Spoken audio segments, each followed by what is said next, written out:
Veniamo anche a un altro luogo esoterico, sicuramente a Firenze, è la Compagnia, un luogo misterioso, comunque un luogo pregiatissimo, la Compagnia dei Pittori, detta di San Luca, dove c'è sede qui la compagnia proprio nella cappella di San Luca alla Santissima Annunziata.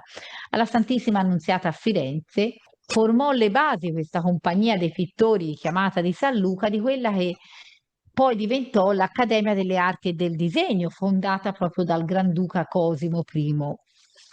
Qui il provveditore fu Vincenzo Borghini e qui considerate a Vasari ci fa degli affreschi, si fa a Vasari mentre San Luca mentre dipinge la Madonna e ci sono tutta una serie di sculture, ma soprattutto ci sono, vedete questo è Vasari che fa il suo autoritratto come San Luca mentre dipinge la Madonna, perché la Madonna, perché si chiama la Compagnia di San Luca? Perché a San Luca apparve la Madonna, lui la ritrasse e per questo è diventato il protettore dei pittori, no? Vedete San Luca che ha il bue alato anche come riferimento.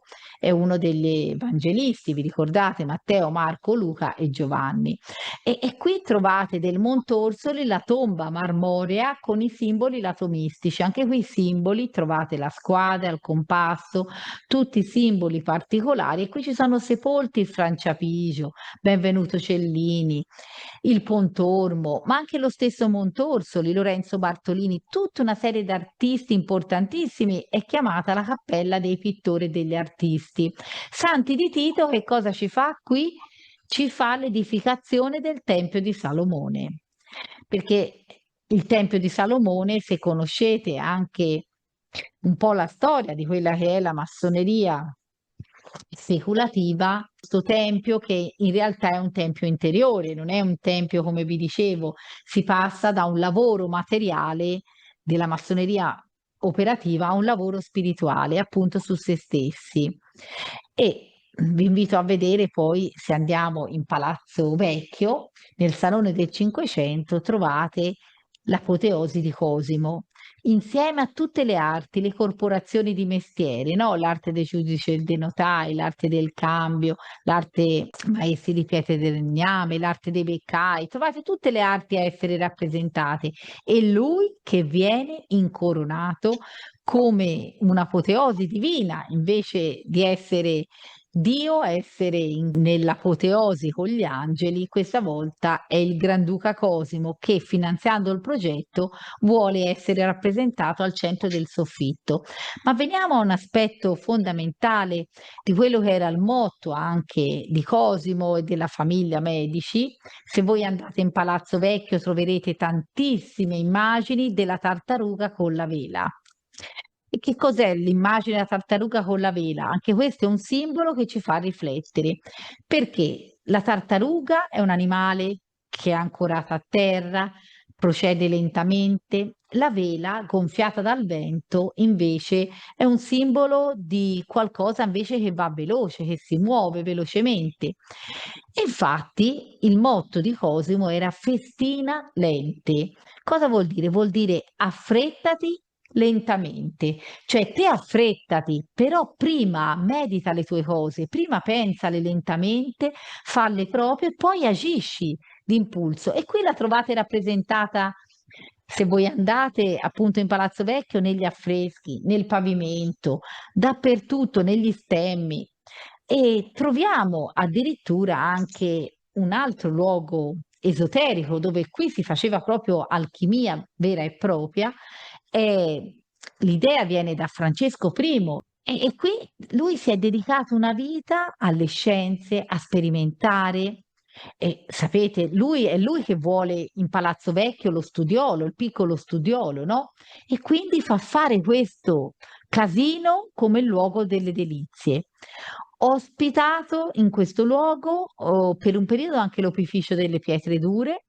Ecco, ti porto nello studiolo di Francesco I, un capolavoro voluto da Vasari in collaborazione con Vincenzo Borghini. Era il priore dell'ospedale degli Innocenti, il Borghini, e qui si scopre tutto il temperamento ermetista, saturnino, un personaggio particolarissimo. a differenza del padre che si era fatto costruire il Salone dei 500, ingrandendolo rispetto a quello che era il salone fatto dal Cronaca, diciamo ingrandendolo, rinnovandolo con la sua apoteosi, esaltando l'universale, la grandezza.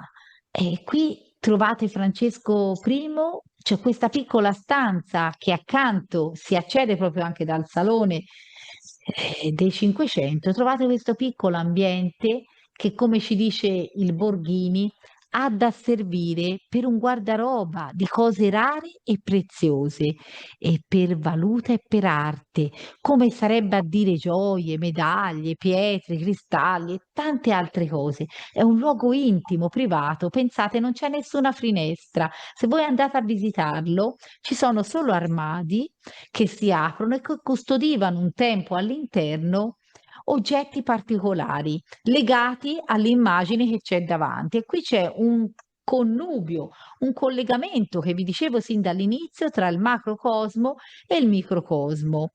Vi faccio vedere. Non a caso ci sono rappresentati anche ai due lati dello studiolo un luogo senza finestre che si visitava, vi dicevo, a lume di candela, e che ha tra l'altro dei passaggi segreti, un passaggio segreto che portava a una stanza al piano superiore chiamata tesoretto. E qui ci sono i suoi genitori, Cosimo I e Eleonora da Toledo, rappresentati agli antipodi. Uno da un lato rappresentano il principio maschile, lui attivo, poi invece c'è il principio femminile, quello passivo, rappresentato dalla madre. Eccola qui, Eleonora da Toledo. E vi invito a vedere, qui c'è un passaggio segreto da una porta che si apre e che si va al tesoretto al piano superiore. Ma questo studiolo, voluto da Francesco I, che poi viene realizzato da Vasari e molti altri artisti, collaborano gli artisti manieristi più importanti di Firenze. E pensate, Francesco I si era fatto fare un altro oggetto particolarissimo, che è il primo museo, si può dire nucleo collezione da museo, è la tribuna ottagonale che fa fare sempre al Buontalenti, ma anche poi vedremo la grotta nel giardino di Boboli. E capite bene, sono tutte opere queste che mettono il collegamento, vi dicevo, l'uomo, il microcosmo, con il macrocosmo. Guardate anche la tribuna. Vi siete chiesti perché ha le pietre per il pavimento e quindi l'elemento terra, la tappezzeria di velluto rosso e quindi l'elemento fuoco. Qui ci sono tutte madreperla, tempestato anche la volta in alto e quindi l'elemento acqua, e in alto c'è una banderuola e c'è l'elemento aria. Ma questi stessi elementi li ritroviamo anche nello studiolo di Francesco I. E qui capite bene, appunto, già la forma ottagonale è un invito a un'unione tra cielo e terra, tra il quadrato e il cerchio. E questo, vi dicevo, è stato il primo nucleo museale perché qui i medici, dove avevano i loro uffici, gli uffizi si chiamano così perché erano gli uffici di gestione del governo, di amministrazione, avevano pensato, Francesco I, di fare questa stanza ottagonale particolarissima con opere di artisti contemporanei uniti a opere dell'arte classica che era nelle collezioni dei Medici. Questa è la Venere dei Medici, la riconoscete? Se pensate a questa, pensate all'opera di Botticelli e capite subito la sua Venere da dove ha preso ispirazione, da una scultura nella collezione Medici. E quindi loro avevano pensato il primo nucleo di museo, di collezione da far vedere agli ospiti. Certo non è il museo, l'idea di museo che abbiamo noi oggi, visitabile da tutti, ma è la prima idea di museo, di luogo per mostrare agli altri la propria collezione. E vediamo ora appunto le caratteristiche invece della volta appunto dello studiolo. E qui trovate gli stessi quattro elementi e si parla di legamento e convenienza degli elementi insieme, e sono tutti collegati e si parla di maritaggio di arte e natura.